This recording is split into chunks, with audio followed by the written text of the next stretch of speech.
So Tony Khan has the opportunity to do the most hilarious thing in the world right now. Hello and welcome to FTTR, I'm Hugh McQuaid, and today we are talking about WrestleMania happening in Saudi Arabia from a dimly lit hotel room. I said I wasn't going to do a video, but I still have signal, and we have the YouTube shorts, and we have this big news of WrestleMania 43 happening in Saudi Arabia, which is not a good thing in my opinion, because you know, it just shows that sort of Saudi Arabia can throw as much money as they want at WWE and get everything they want. Apparently they're going to get The Rock, apparently they're going to get Stone Cold Steve Austin. They will probably get a hologram of Hulk Hogan to wrestle in that ring for the amount of money that they are giving WWE.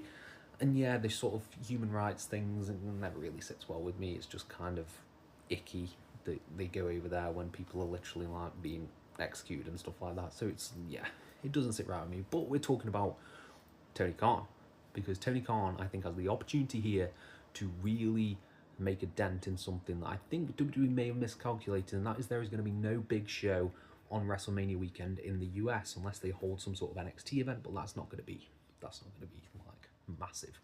But Tony Khan booking a stadium in probably New Orleans where they were supposed to have WrestleMania, booking a big stadium show there, getting a load of indie promotions going, running shows around there, because you're probably not going to have a WrestleMania weekend like that in Saudi Arabia. I don't know what the Saudi Arabian independent wrestling scene looks like, but it's probably not as big as, you know, the US scene. So having a load of little shows, having a big stadium show, moving all in up and having it in New Orleans or something like that, I think would really make a big dent and sort of really show WWE that he doesn't care. He doesn't care about this counter programming stuff. They can run as many shows, but he can also fight back as well and counter program their Saudi Arabian show because it'll be on at a different time. The time zone is different.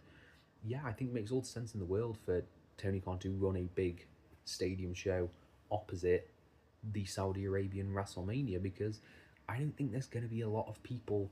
It's not going to be a traveling crowd. I don't think you're going to get a traveling crowd going from different countries, maybe sort of in the area of the world from Saudi Arabia. You might get some travelling fans there, but I don't think you're going to get people from like Europe or the US travelling across to Saudi Arabia to go to WrestleMania. I don't think it's going to be that travelling crowd, but you may get that travelling crowd if you do a big all-in show in New Orleans where WrestleMania was supposed to be. So I think that is the biggest opportunity for Tony Khan. I think he's a very interesting prospect. But let me know your thoughts down in the comments below. What do you think is going to happen? Are you a fan of this deal? Let me know and I'll try to apply to every single one of them. Thank you all so much for your support and have a nice day.